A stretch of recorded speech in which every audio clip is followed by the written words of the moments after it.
next comic likes musicals and the smell of gasoline. It's for freckles. I'll give it up for Audrey on Greene.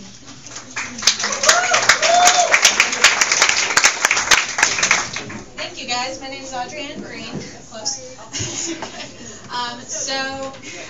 It's fine. There are more than you than I thought. Hi.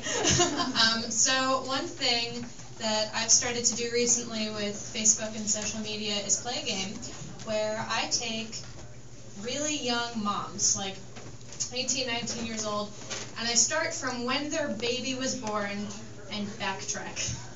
And I start to just see what the logical progression was to get them there.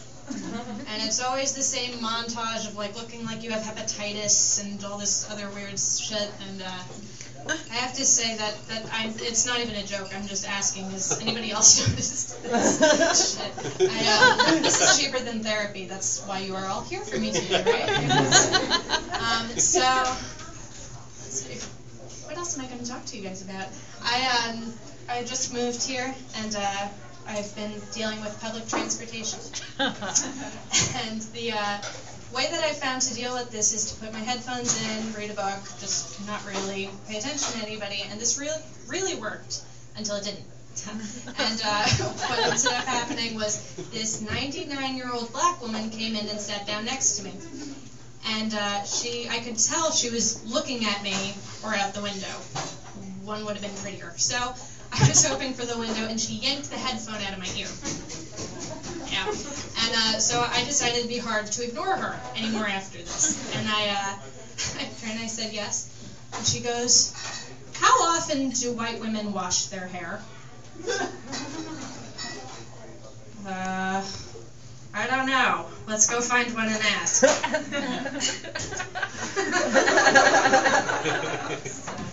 I'm white.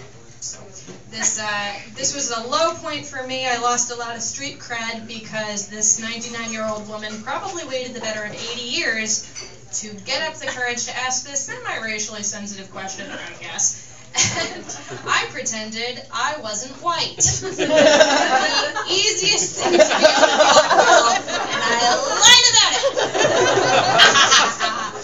it. Tell me, do you think I need therapy now? Just throwing that out there. I guess I'll close on my bragging point that I recently went to China. And that was a lot of fun. Oh, thank you. I recently went to China, and when I was there, I loved asking people what their stereotype was, like what the stereotype was of American people. And this guy that the whole night, I was convinced just didn't speak English at all. He starts laughing at me hysterically, just dying laughing at me. And I said, What? And he goes, "Is that non-fat dairy creamer?" That's what we had to, this is the impression we've made. I was just stoked it wasn't a Snooki thing. You guys have been great. I hope you have a wonderful night.